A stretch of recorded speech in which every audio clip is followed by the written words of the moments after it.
የኢትዮጵያ አትሌቲክ ፌዴሬሽን የሚያዘጋጀው ከ20 ዓመት በታችና ከ18 ዓመት በታች ሻምፒዮናን በተመለከተ ጋዜጣዊ መግለጫ ሰጥቷል። በሻምፒዮናው በተለይም በአጠቃላይ ለ13ኛ ጊዜ ነው ከ20 ዓመት በታች የሚደረገው፣ ከ18 ዓመት በታች ደግሞ ለ4ኛ ጊዜ ነው። ከዚህ ቀደም ከነበሩት አንፃር የተሻሉ ፉክክሮችን ለማድረግ ታሳቢ ተደርጎ እንደሚከናወን ነው የተገለጸው። በዚህም በተለይም በርከት ያሉ ተቋማት እንደሚካፈሉ የኢትዮጵያ አትሌቲክ ፌዴሬሽን የውድድርና ተሳትፎ ዳይሬክተር የሆኑት አቶ አስፋው ዳኜ ተናግረዋል።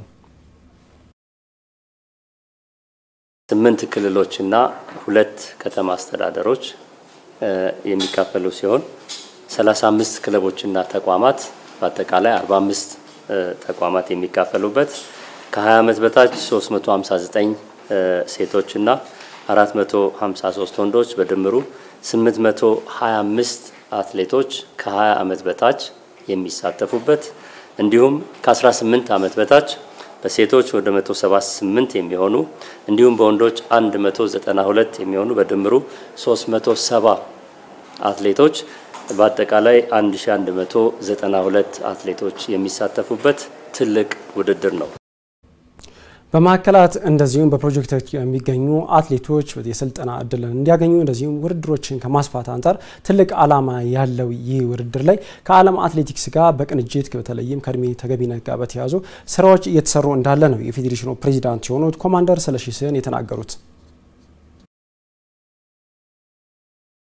ያለንበትን ደረጃ የምናይበት ወደፊትም ደግሞ ጠንካራ ጎናችን ወይም ደግሞ ኢትዮጵያን የሚወክሉ አትሌቶችን የምንመለብልበትና ራሳቸውን የሚያዩበት እርስ በራስም ተገናኝተው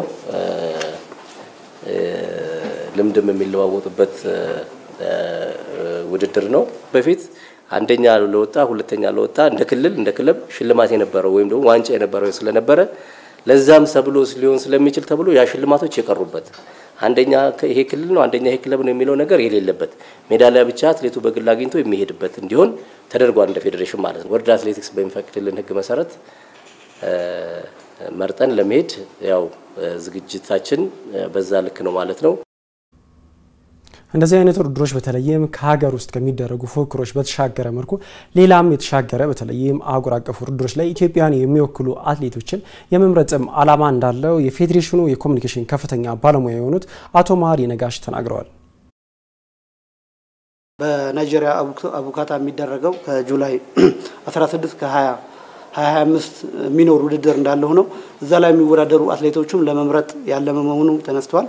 በተጨማሪ ደግሞ ለክልሎች ከተማ አስተዳደሮች እንዲሁም በክለቦች ውስጥ የሚገኙ ከ20 ዓመት በታችና ከ18 ዓመት በታች አትሌቶች የውድድር እድል ለማግኘትም ዓላማ ያደረገ ሻምፒዮና ነው። በቅርብ ጊዜ በተደረጉ በተለይም እንደዚህ አይነት በእድሜ እርከን ውድድሮች ላይ አንደኛው ችግር የሆነው የእድሜ ተገቢነት እንደሆነ ይታወቃል። ባለፈው ዓመት ከ200 በላይ አትሌቶች ከዚህ ጋር በተያያዘ በሀገር ውስጥ መታገዳቸው ይታወሳል። በዓለም አትሌቲክስ ደግሞ 20 የሚጠጉ ትልልቅ አትሌቶች የእድሜ ምርመራ እየተደረገባቸው እንዳለ የሚታወስ ነው። ይህንን አስመልክቶ በተለይም በቀጣይ ፌዴሬሽኑ የእድሜ ተገቢነትን በዘላቂነት ለመቅረፍ ምን ታስበዋል የሚለውን እንደዚሁ የፌዴሬሽኑ የሕክምና ባለሙያ የሆነችው ቅድስት ታደሰ ተናግራለች። አንድ ሰው እድሜውን የምናረጋግጥበት ብዙ አይነት መረጃዎች አሉ። እነዚህ መረጃዎች እንዴት አድርገን ወደ አንድ መስመር ወይም ደግሞ ወደ አንድ ሴንትራል ዳታቤዝ እንዴት አድርገን እናምጣቸው የሚለው ነው አሁን እየሰራን ያለነው።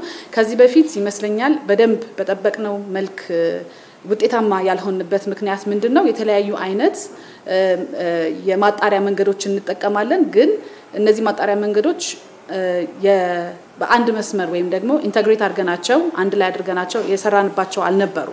አሁን ግን ዶክመንቶች ይኖራሉ፣ ሰነዶች ማለት ነው፣ እድሜን ሊያረጋግጡ የሚችሉ